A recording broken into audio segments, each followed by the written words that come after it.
Hello दोस्तों, मैं हूं प्रांजल, सभी का स्वागत करता हूं वेलकम टू फ्रेश वीडियो के अंदर। बात करते हैं दोस्तों बिटकॉइन के बारे में। तो बिटकॉइन ने कल बहुत ही तगड़ा झटका दिया, जो कि ऑब्वियसली आप देख सकते हैं। एंड कल की वीडियो में भी मैंने आपको बताया था कि मार्केट इस लेवल के ऊपर होल्ड करना चाहिए था, जिसके अकॉर्डिंग हमारा टारगेट $57,000 था, जो होल्ड नहीं हुआ है एंड फाइनली प्राइसेस नीचे गिरे। अब क्वेश्चन आता है कि आखिरकार बिटकॉइन अब कहाँ जा सकता है, क्या ये एक बियर मार्केट है या फिर समथिंग कुछ। तो इंपॉर्टेंट अभी जो लेवल हमें देखने को मिल रहा है, एक तो यही वाला लेवल है। अगर आप अभी शॉर्ट टर्म में देखना चाहते हैं तो करीबन करीबन 46,800 का जो लेवल है, ये थोड़ा सा इंपॉर्टेंट है, क्योंकि इसके ऊपर अगर आपका मार्केट वापस आके होल्ड करने लगता है तो मार्केट को वापस से अप रैली के अंदर जाने में हेल्प आराम से मिल जाएगी। लेकिन इसका जो इंपॉर्टेंट चीज़ है वो हम लोग अगर देखें, कल मुझे किसी ने कमेंट में भी बताया था कि यहाँ पर जो इस चैनल हमने पहले बनाया था उसके अकॉर्डिंग भी यहाँ पे चीज़ों को देख सकते हैं। तो ये चीज़ मैंने थंबनेल पे भी डाली थी, आप अगर इसको क्लियरली देख पाएँ कि यहाँ पे जो करंट हमें लेवल मिल रहा है वो मिल रहा है 41,900 से लेकर 42,900, यानी कि ऑलमोस्ट $1,000 का एक रेंज है, जिसके बीच में बिटकॉइन को यहाँ पर अगर आता है या फिर इसके बीच में हमें कोई बाई बिट वापस मिलती है, जैसे कल ऑलरेडी आया था। लेकिन क्योंकि अभी प्राइजेस कहीं ना कहीं आप बात करें तो अभी और ज़्यादा डीप ले सकते हैं, क्योंकि जब तक मार्केट आपका इस वाली लाइन के ऊपर नहीं आएगा, ये वाली जो मैंने आपको बताई लगभग 46,800, तो इसके ऊपर जब तक मार्केट नहीं आता है, कहीं ना कहीं चांसेस स्टिल फॉल के यहाँ पे बने रहेंगे। तो बिटकॉइन के अंदर आपको थोड़ा सा इस टाइम पे आप कह सकते हैं कि कॉशियस रहने की ज़रूरत है, और इसके अकॉर्डिंगली आप फिर आराम से यहाँ पे काम कर पाएंगे। बाकी ये लेवल अगर होल्ड करता है, प्रॉपर्ली मेंटेन कर लेता है, तो यहाँ से बिटकॉइन के लिए इजी रहेगा वापस से अप ट्रेंड के अंदर जाना। एंड ये कोई नई बात नहीं है, अगर आप 2013 के चार्ट्स में भी देखने की कोशिश करते हैं तो हम लोग 2000, क्योंकि इसकी साइकिल बहुत हद तक 2013 से हमें मैच होती हुई मिल रही है। तो यहाँ पर ये जो पंप आया था वापस दोबारा से, मतलब इसका जो लास्ट पंप है उसके पहले, तो आप देखेंगे कि पिछला ऑल टाइम हाई ब्रेक करने से पहले मार्केट ने यहाँ पर भी एक हैवीली करेक्शन किया था 31% का, और इसके बाद फिर से जब मार्केट थोड़ा ऊपर गया था तो वहाँ पे मार्केट ने 24% का करेक्शन करा है। इट मीन्स कि हमें दो करेक्शंस देखने को मिले। और अगर हम इसी करेक्शन को सेम यहाँ पे भी बात करते हैं आज के इस पॉइंट पे, इसको एक बार रीसेट कर लेते हैं नीचे तक, तो यहाँ पर आप देखें तो लगभग हमें 20% के आसपास का करेक्शन मिला है। और इवन दैट अगर प्राइसेस यहाँ से मोमेंटम लेना स्टार्ट कर देते हैं इस जगह से या फिर इस जगह से, तो यहाँ पे ब्रेक होने के बाद भी अगर करेक्शन आता है तो भी मार्केट को एक अप मोमेंटम देखने को मिलेगा। बियरिश हम कब होंगे, तो बियरिश के लिए मैंने आपको बता दिया कि ये लेवल अगर नीचे टूटता है तो इसमें एक लास्ट सपोर्ट और डेफिनेटली मिलेगा। एक लास्ट सपोर्ट आपको मिल जाएगा 37,000। इससे ज़्यादा नीचे अगर बिटकॉइन जाता है तो फिर आप इसको एक बियर मार्केट समझ सकते हो, क्योंकि फिर मार्केट यहाँ पे ज़्यादा टाइम होल्ड नहीं कर पाएगा। लेकिन अभी की जो कंडीशन है उसको हम इस कंडीशन से ही ज़्यादातर मैच करके देखेंगे। तो यहाँ पर आप ये कह सकते हैं कि अगर आप किसी छोटे टाइम फ्रेम में इसको देखना पसंद करते हैं बिटकॉइन को, तो मे बी पॉसिबिलिटी यहाँ पे यही बनेगी कि जो बिटकॉइन है या तो वो एक बार फिर से जोन के आसपास आ जाए, यहाँ पर टेस्ट करे और ऊपर जाए, या फिर बिटकॉइन यहाँ पे एक डबल बॉटम जैसा फॉर्मेशन ले लें, या फिर समथिंग कुछ ट्रायंगल का फॉर्मेशन बनाए, जिसके थ्रू बाद में मार्केट को अप या डाउन जाने में हेल्प मिल सकती है। अब ये सारी चीज़ें आने वाले टाइम में ही थोड़ी क्लियर हो पाएंगी। लेकिन अगर अभी आप ट्रेड का सोच हो तो मैं कहूँगा थोड़ा सा वेट कर लीजिए, आपको एक जब भी अच्छी एंट्री मिले तब आप ले सकते हो। क्योंकि ऑलमोस्ट अगर बात करें तो हम लोग इस जगह से लगभग जुलाई के आसपास एक अच्छा खासा प्रॉफिट हमने निकाला है कॉइन में से, अलग अलग इसके जो पैटर्न्स हैं उनको ट्रेड कराएं। यहाँ पर अभी एकदम से जो सडन डंप आया, इसमें डेफिनेटली बहुत सारे लोग लिक्विडेट हुए होंगे, उस पर भी एक मैं वीडियो लेके आऊँगा क्या था। लेकिन यहाँ पर अगर बात करें तो अभी खास एंट्री देखने को नहीं मिल रही है। शॉर्ट की एंट्रीज डेफिनेटली हम इस लेवल से ले सकते हैं, लेकिन ये लेवल अगर ब्रीच हो जाता है, मार्केट ऊपर सपोर्ट ले लेता है, देन फिर हमें लॉन्ग की एंट्रीज पे ही थोड़ा ज़्यादा फोकस करना होगा। तो यहाँ पे आपको बस बिटकॉइन में ये सारी चीज़ ध्यान रखना है। और इसके साथ अगर हम लोग बात करते हैं EMA रिबन के बारे में, तो EMA रिबन ने 4 आवर में इसको तोड़ दिया, बट इसके फैंस नीचे नहीं आने चाहिए। अगर ये फैंस भी नीचे आते हैं तो इसको शॉर्ट टर्म में रेजिस्टेंस मिलेगा, और ये रेजिस्टेंस भी 48,000 तक मिलने वाला है। तो ये चीज़ का ध्यान रखें कि ये फैंस अगर यहीं से घूम जाए और प्राइस वापस इस फैन के ऊपर आता है, जैसे कि हमें लास्ट टाइम इस जगह पे मिला था, तो ये एक सबसे ज़्यादा पॉजिटिव सिम्टम रहेगा।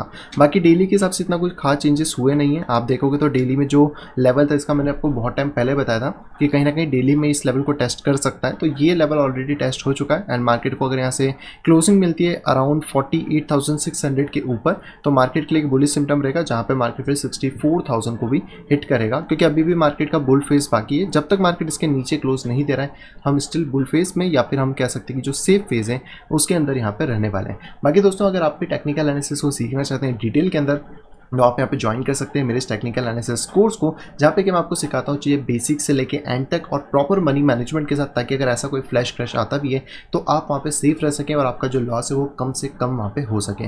बाकी इस कोर्स को करने के बाद आप केवल क्रिप्टो में नहीं बल्कि फॉरेक्स में, कमोडिटी में, स्टॉक में, यानी कि सभी के सभी फाइनेंशियल मार्केट के अंदर ईजी तरीके से ट्रेडिंग भी कर सकते हैं। इस कोर्स की अधिक जानकारी के लिए या फिर सिंगल ग्रुप में ज्वाइन करने के लिए आप डायरेक्टली मुझसे कोऑर्डिनेट कर सकते हैं मेरी इस ईमेल आईडी pixelsnapshot@gmail.com के ऊपर, या फिर आप डायरेक्टली मुझसे कॉन्टैक्ट कर सकते हैं मेरे इस टेलीग्राम आईडी @cryptoval के ऊपर। इन दोनों के अलावा मेरा कोई और एड्रेस यहाँ पे नहीं है। आते हैं दोस्तों वापस से हम लोग इसी चार्ट पे, और अगर यहाँ पे बात करते हैं बिटकॉइन के CME फ्यूचर चार्ट के बारे में, तो यहाँ पर भी प्राइसेस इसी लेवल के आसपास ही बैठे हैं। तो थोड़ा सा वेट कर लेते हैं कि क्या क्लियरिटी हमें देखने को मिल जाती है।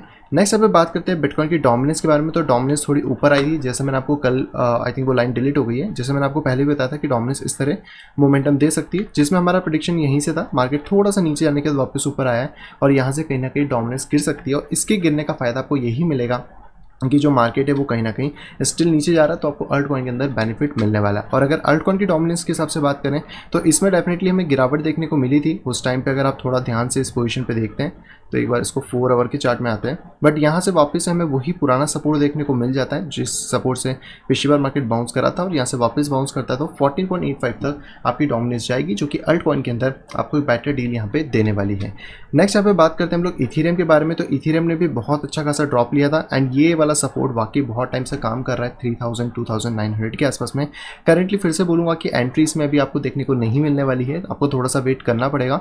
1 आवर में मे भी आप कुछ यहाँ पे चीज़ों को देख सकते हैं, जैसे कि 1 आवर में यहाँ पे एक चैनल सा फॉर्मेशन हो रहा है। तो ये चैनल अगर अपसाइड ब्रेक कर पाता है लगभग आपका 3450 को, तो टारगेट आप 3600 तक एक शॉर्ट टर्म में लेके चल सकते हैं। नहीं तो फिर मार्केट कहीं ना कहीं नीचे आएगा और हमें दोबारा से बाई अपॉर्चुनिटीज़ यहाँ पे प्रोवाइड कराने वाला है। इसके साथ ही अगर आप यहाँ पे EMA रिबन की बात करते हैं 1 आवर में, तो डेफिनेटली पूरी चीज़ें नीचे। 4 आवर में ये अभी तक क्रॉस नहीं हुई है, तो प्राइसेस अगर ऊपर आते हैं तो इस रिबन को टेस्ट कर सकते हैं। तो यहाँ पे आपको एक छोटा सा ट्रेड मिलेगा, बट इसके ब्रेकआउट के बाद ही हम जाएँ तो ज़्यादा बेटर यहाँ पे रहने वाला है। इंडिकेटर्स की बात करें तो मैकडी थोड़ा सा खत्म होता हुआ सा मिल रहा है, तो हो सकता है यहाँ से हमें कुछ बुल प्रेशर देखने को मिले। RSI में भी सेम कंडीशन है, और अगर यही चीज़ हम बिटकॉइन के अंदर भी देखें तो कहीं ना कहीं इसका भी हमें प्राइजेस के अंदर थोड़ा इंक्लाइन देखने को मिल सकता है। तो आप कह सकते हैं कि प्राइजेस में मोमेंटम आ सकता है। इथेरियम के CME चार्ट की बात करेंगे तो यहाँ पे अभी कोई गैप नहीं है, तो उसको कंटिन्यू आप पे चलने देंगे। नेक्स्ट बात करते हैं हम लोग लाइट कॉइन के बारे में। तो लाइट कॉइन वापस अपने रेजिस्टेंस के नीचे आ गया है। कल मैंने आपको बताया था कि ये लेवल बहुत ज़्यादा क्रूशियल है लाइट कॉइन के लिए, यहाँ पे इसको होल्ड करना चाहिए, जो कि नहीं हो पाया है। Second support definitely light coin के पास ये वाला था, जो मैं आपको कल बता चुका था 160 के आसपास भी अगर ये आता है तो बेटर रहेगा। लेकिन लाइट कॉइन को कैसे भी करके इस लाइन के ऊपर ट्रेड होना होगा, ताकि मार्केट यहाँ से पंप कर सके। और अगर ये ऊपर ट्रेड नहीं होता है तो रिजेक्शन साफ देखने को मिलेगा, और ये रिजेक्शन कहीं ना कहीं वापस से मार्केट को $160 तक यहाँ पे खींच सकता है। तो आपको थोड़ा सा यहाँ पे कॉशियसली वर्क करना होगा। हालांकि इंडिकेटर्स में तो ऐसा कुछ खास नहीं है, थोड़े सोल्ड आउट होते हुए मिल रहे हैं, बट हमें 1-2 दिन में स्थिति जो है वो टोटल क्लियर यहाँ पे हो जाएगी। नेक्स्ट यहाँ पे बात करते हैं हम लोग चेन लिंक के बारे में। चेन लिंक वापस से बॉटम पे आ गया, इसका जो सपोर्ट है वो इसने होल्ड नहीं करा। इवन दैट जो सेकंड सपोर्ट है वहाँ तक प्राइस गिरा है 23। तो आप यही कह सकते हैं कि फिर से इसी सपोर्ट से आप वापस $34 के लिए टेस्ट कर सकते हैं। तो मार्केट अगर यहाँ पे पूरा आ भी जाता है तो इसी जोन के आसपास, जो कि 24 से 22 है, इसके आसपास हमारी बाइबिट ज़्यादा यहाँ पे रहने वाली है। नेक्स्ट यहाँ पे बात करते हैं BNB के बारे में। तो यहाँ पे भी आपको फ्लोलेस नीचे की तरफ गिरता हुआ मिला है, इसको रिमूव कर देते हैं फिलहाल में। और यहाँ पर अगर आप देखने की कोशिश करें तो ये वाली पोजीशन अभी करंट एक सपोर्ट की तरह एक्ट करेगी BNB के अंदर, जहाँ पे आपको बाउंस मिलता है तो बढ़िया है, नहीं मिलता है तो $383 या $380 के नीचे से एग्जिट हो जाना है, क्योंकि फिर वहाँ पे मार्केट के अंदर एक बड़ा करेक्शन ले सकता है, और उस करेक्शन में भी पॉसिबल है कि मार्केट आपका $316 तक भी टेस्ट यहाँ पे कर जाए। तो फिलहाल में अभी इसका थोड़ा सा वेट कर लेते हैं यहाँ पे क्या सिचुएशंस क्रिएट होती हैं, और उसके हिसाब से हम नई एंट्रीज को फाइंड भी कर लेंगे। नेक्स्ट यहाँ पे बात करते हैं XRP के बारे में। इसका भी लगभग सेम सा रोल है। प्राइसेस ने ऑलमोस्ट इस वाले सपोर्ट को भी तोड़ दिया है। अगर आप थोड़ा ध्यान से देखें स्मॉल टाइम फ्रेम में जाएंगे तो वही आपको चैनल देखने को मिल जाएगा, जैसे कि अभी हमने इथेरियम के अंदर देखा था। तो आप चाहें तो यहाँ पर भी एक चैनल को फॉर्म कर सकते हैं इस तरीके का। ये चैनल ब्रेक करता है तो शॉर्ट टर्म में टारगेट आपका 1.26 से 1.3 तक आप लेके चल सकते हैं, लेकिन ध्यान रखिए कि इसका ब्रेकआउट होना इंपॉर्टेंट है। ब्रेकआउट नहीं होगा तो प्राइजेस नीचे ड्रॉप कर सकते हैं। यहीं पर बात करते हैं नियो के बारे में। तो इसमें अभी तक कोई भी अप मोमेंटम देखने को नहीं मिला है। तो प्राइजेस अगर अभी 49 to 50 आते हैं तो भी यहाँ से कहीं ना कहीं क्रैश कर सकते हैं। और जो कल हमारा लोकल सपोर्ट था ये वैसे भी यहाँ पे अब काम नहीं कर पाया, कल मार्केट को थोड़ा ही पुश करा था एंड फाइनली जो हमारा नीचे वाला बॉटम था उस तक मार्केट ने यहाँ पे मोमेंटम दिया है। तो नियो में अगर आपको ट्रेड देख रहे हैं तो कम से कम कोशिश करें कि $50 के ऊपर इसको ट्रेड होने दे कुछ टाइम, ताकि हमें फिर अप मोमेंटम मिल सके। नहीं तो यहाँ पे मोमेंटम आके रिजेक्शन देगा और वो रिजेक्शन से हमें कहीं ना कहीं गिरता हुआ यहाँ पे प्राइस देखने को मिल जाएगा। नेक्स्ट यहाँ पे बात करते हैं डॉट के बारे में। तो डॉट की परफॉर्मेंस यहाँ पे थोड़ी सी बेटर देखने को मिल रही है as compare to other coins, और कहीं ना कहीं अपने सपोर्ट के आसपास ही घूम रहा है, लेकिन फिर भी आप थोड़ा सा कॉशियस यहाँ पे रह सकते हो। हालांकि मार्केट यहाँ पर भी एक तरीके का चैनल फॉर्म करने की कोशिश कर रहा है इस पॉइंट के आसपास में, और ये अभी तक चैनल पूरा कंप्लीट नहीं हुआ है, तो इसका ब्रेकआउट हमें एसेंशियल है।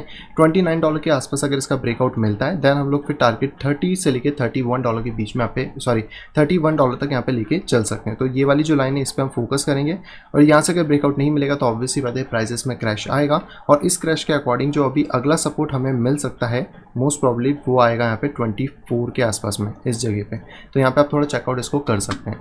नेक्स्ट अब हम लोग बात करते हैं बिटकॉइन कैश की। तो इसमें भी स्टिल आपको डाउन ट्रेंड देखने को मिल रहा है, अप ट्रेंड नहीं है, और यहाँ पर हमें चैनल की बजाय एक थोड़ा सा ट्रायंगल जैसा फॉर्मेशन देखने को मिल रहा है। आप इसको पैनेंट कह सकते हो जो कि कंटिन्यूशन दे सकता है नीचे की तरफ। तो ध्यान रखिए कि जब तक प्राइसेस यहाँ पर इसको ब्रेक नहीं करते $670 को, तब तक ये $700 नहीं जाएगा। और यहाँ पर अगर प्राइसेस नीचे क्रैश कर जाते हैं तो आपके पास जो एक इंपॉर्टेंट सपोर्ट यहाँ पे देखने को मिलेगा वो मिलेगा अराउंड 613 से 620। तो इस पर हम दोबारा से रीबाई के लिए अपॉर्चुनिटीज़ को फाइंड यहाँ पे फिर कर सकते हैं। नेक्स्ट कॉइन की बात करते हैं तो ये है सोल में हमारे ऑलमोस्ट सारे टारगेट हो गए थे, तो अभी तो कंटिन्यूस मार्केट ड्रॉप कर रहा है। करंट जो सपोर्ट है वो है 148 का। अगर आपने कल भी इसमें एंट्री ली होगी तो थोड़ा बहुत आपको मार्केट में अब मोमेंटम मिल गया होगा, नहीं भी लिए तो आप वेट कर सकते हो क्योंकि अभी स्टिल मार्केट डाउन है, और जब तक अब मार्केट इसकी ट्रेंड लाइन को ब्रेक नहीं करेगा हम कोई भी नया ट्रेड लॉन्ग की तरफ ओपन नहीं करेंगे। शॉर्ट की तरफ देख सकते हैं वो ज़्यादा बेटर रहेगा, क्योंकि कहीं ना कहीं ये डिसेंडिंग ट्रायंगल जैसा भी फॉर्म कर रहा है, हालांकि एक चैनल भी आपको मिल जाता है। ये ब्रेक करेगा तो हमें बुलिश होना नहीं करता है, सपोर्ट ब्रेक करता है तो फिर आप बियरिश हो सकते हैं लगभग $125 तक। एंड यहाँ पे लास्ट बात करते हैं कार्डेनो के बारे में। कार्डेनो ऑलमोस्ट नीचे गिर चुका है, यहाँ पर वापस से कार्डेनो के लिए इंपॉर्टेंट है कि इस लेवल के ऊपर जो कि $2.4 है इसके ऊपर आए, और यहाँ से फिर मार्केट जो है मोमेंटम स्टार्ट कर सकता है। तो आपको थोड़ा सा वेट करना पड़ेगा अब न्यू एंट्रीज के लिए। बाकी अगर आप थोड़ा सा डिप में बाय करने की देख रहे हो तो आप देख सकते हो, बट थोड़ा स्टेबल होने दो मार्केट को, तब बाय करेंगे तो ज़्यादा बेटर होगा, या फिर कन्फर्मेशन पे, क्योंकि अगर यहाँ से और ज़्यादा मार्केट गिरता है तो आप फिर से ट्रैप हो सकते हो इसी पोजीशन के आसपास में। तो ये बेटर रहेगा कि आप थोड़ा सा यहाँ पे सेफ खेल लो, और जब भी एक अच्छी पोजीशन आती है तब आप यहाँ पे फिर जा सकते हैं। बस दोस्तों इतने ही थे आज के सारे कॉइन। अब चलते सीधे अपनी न्यूज़ पे। सबसे पहले दोस्तों आप पे जो न्यूज़ निकल के आ रही है दोस्तों वो निकल के आ रही है एल सल्वाडोर की तरफ से। इन्होंने फाइनली बिटकॉइन को लीगल टेंडर बना दिया है, जैसे मैंने आपको कल की वीडियो में भी बताया था। और सबसे अच्छी बात ये कि ये भी यहाँ पे बाय द डिप खेल रहे हैं। तो आप देख सकते हो बाय द डिप में 150 न्यू कॉइन ऐड करें, और अब इनके पोर्टफोलियो की अगर बात करी जाए तो 550 बिटकॉइन ये कहीं ना कहीं एज अ कंट्री रिजर्व यहाँ पे रखते हैं। तो अगर आप एल सल्वाडोर जाते हो तो वहाँ पे अब आप पेमेंट बिटकॉइन में भी कर सकते हो, क्योंकि डॉलर के साथ साथ वहाँ पे बिटकॉइन भी एज अ कह सकते हैं कि एक लीगल करेंसी या नेशनल करेंसी यहाँ पे बन चुका है। और इसकी बहुत सारी अपडेट्स भी आएंगी धीरे धीरे, तो वो भी चीज़ें हमें देखने को मिल जाएगी। अगली दोस्तों अभी जो खबर आ रही है दोस्तों वो आ रही है यहाँ पर चार्ली हॉस्किंसन की तरफ से, जो कि कार्डेनो या आडा के यहाँ पे आप कह सकते हैं फाउंडर हैं। तो बेसिकली इनका कहना है कि जिस तरह एल सल्वाडोर ने यहाँ पे अडॉप्ट करा बिटकॉइन का, ऐसे और भी कंट्रीज करेंगी, और इसका फर्स्ट स्टेप या फुट स्टेप जो है वो कहीं ना कहीं लैटिन अमेरिका नेशंस पे ही होने वाला है, क्योंकि ये नेशंस कहीं ना कहीं अमेरिका के ऊपर डिपेंड है, और वो डिपेंडेंसी तोड़ने का सबसे अच्छा तरीका है बिटकॉइन, क्योंकि वो किसी पे भी डिपेंड यहाँ पे नहीं है। अगली दोस्तों यहाँ पे खबर आ रही है पोल्काडॉट के एक प्रोजेक्ट की तरफ से जिसका नाम है सबक्योरी, और इन्होंने यहाँ पे टोटल $9 मिलियन का फंड रेज कर लिया है। और ये बेसिकली एक ओरेकल टाइप का ही प्रोजेक्ट है, जहाँ पे कि आपको डेटा एग्रीगेशन लेयर देखने को मिल जाती है, जहाँ पे कि सारा के सारा जो डेटा है उसको इकट्ठा करा जाएगा। प्लस इनका जो फंड है वो यूज़ होगा इन्हीं के प्रोग्राम को इंप्रूव करने के लिए, ताकि वो ओपन सोर्स बन सके और टेक्निकल एबिलिटीज़ उसके अंदर एडवांस तरीके से इंप्लीमेंट करी जा सके। प्लस यहाँ पे जो भी इसके इंडेक्सेस आएंगे वो यहाँ पे पोल्काडॉट और कुसामा एप्लीकेशन दोनों की इंफ्रास्ट्रक्चर पे बनने वाले हैं। तो आप ये कह सकते हो कि पोल्काडॉट का इकोसिस्टम भी साइलेंटली ग्रो हो रहा है, कभी ना कभी हमें उसमें भी धमाका देखने को डेफिनेटली मिलेगा। और यहाँ पे अगर बात करें तो उनको बड़े बड़े फर्म्स ने यहाँ पे पार्टनरशिप कह सकते हैं कैपिटल को फंड कराए, तो आप सभी के नाम यहाँ पे देख सकते हैं, मैंने ऑलरेडी हाईलाइट यहाँ पे कर दिए। अगली दोस्तों यहाँ पे जो खबर आ रही है दोस्तों वारी है इंडिया की तरफ से। इंडिया के जो फॉर्मर आप कह सकते हैं कि जो reserve bank farmer deputy governor थे, आई थिंक उनका नाम कोई गांधी से यहाँ पे स्टार्ट होता है। तो बेसिकली उनका कहना है कि क्रिप्टो का आप एक टैक्सेबल एसेट या कमोडिटी के फॉर्म में यहाँ पे देखना चाहिए, और उनका यही मानना है कि अगर आप इसको यूज़ करते हैं तो यहाँ पर कहीं ना कहीं जो लॉज है, जो रेगुलेशंस हैं, जो डिप्लॉयमेंट होगा रेगुलेटरी फ्रेमवर्क, वो भी इसी तरह होगा कि जहाँ पे इंडियंस इसको होल्ड कर पाएंगे और यहाँ पर इसके अंदर इन्वेस्ट कर पाएंगे फ्रीली तरीके से। बाकी देखते हैं कि क्या होता है। बाकी इनका भी वही कि कैपिटल गेन टैक्सेस पे लगना चाहिए, जिस तरह आप एसेट या कम्युनिटी को लेते हैं, और वहाँ पर हमें सारी चीज़ें देखने को मिलती है। अब हालांकि देखिए पॉजिटिव चीज़ हर तरफ से आने वाली है, क्योंकि आने वाले 3 से 5 साल में हम सभी को पता है कि सारी कंट्री CBDC पे शिफ्ट होंगी और कहीं ना कहीं बिटकॉइन को अडॉप्ट उनको करना ही पड़ेगा। दूसरा कोई ऑप्शन अभी उनके पास है भी नहीं है। अगली दूसरा पे खबर की बात करते हैं तो यह दोस्तों आ रही है मैकडोनल्ड की तरफ से। मैकडोनल्ड फाइनली अब यहाँ पे कह सकते हैं कि ले रहा है बिटकॉइन से पेमेंट, लेकिन सिर्फ और सिर्फ एल सल्वाडोर के अंदर, क्योंकि वहीं पे अभी आप कह सकते हैं कि लीगल टेंडर बना है। तो अगर आप मैकडोनल्ड जाते हो कभी एल सल्वाडोर के अंदर घूमने फिरने तो आप इस तरह अपने पैकेजेस दे सकते हैं, जैसे कि ये वाले जो शख्स इन्होंने यहाँ पे दिया हुआ था अपना जो ब्रेकफास्ट है उसको बिटकॉइन से फुल्ली पेड करा। और इतना ही नहीं, आपको एल सल्वाडोर के अंदर जो स्टारबक्स है वहाँ पे आप कॉफ़ी भी ले सकते हैं। आप इस वीडियो को देख सकते हैं जहाँ पे कि एक पर्सन आते हैं, यहाँ पे उनका टोटल जो बिल है वो हमें देखने को मिल जाता है, या जितने की कॉफ़ीज़ और सारी चीज़ें। ये यहाँ पे जो पर्सन है वो अपनी मशीन लाएंगे, अपना बस मोबाइल निकालेंगे, कितने का पेमेंट लेना है वो यहाँ पे बस दिखाना है। तो आप यहाँ पे देख सकते हो। अभी एक सेकेंड इसको आगे कर लेते हैं हल्का सा। हाँ, तो ये देखो इन्होंने अपना QR कोड दिखाया, बस आपको अपने मोबाइल से डायरेक्टली पेमेंट करना और 1 सेकंड के अंदर बिटकॉइन यहाँ पे डन हो जाएगा। ये डन इसलिए हो रहा है क्योंकि कहीं ना कहीं लाइटनिंग नेटवर्क के ऊपर डिपेंड है। तो आप देख सकते हो बस इनका कंफर्मेशन ये आ चुका है। तो ये इतना ईजी हो गया है अब बिटकॉइन से पेमेंट करना। एंड बिटकॉइन क्योंकि डिपेंडेंट नहीं है तो वो अलग बात है। हालांकि डंप से देखिए शॉर्ट टर्म जो लोग आते हैं उनको डेफिनेटली फ़र्क पड़ता है, लेकिन अगर आपका विजन लॉन्ग टर्म है, आप लॉन्ग टर्म देख रहे हो, भले 1 साल 2 साल 3 साल, तो इन सब शॉर्ट टर्म डंप से आपको कोई भी फ़र्क यहाँ पे नहीं पड़ना चाहिए।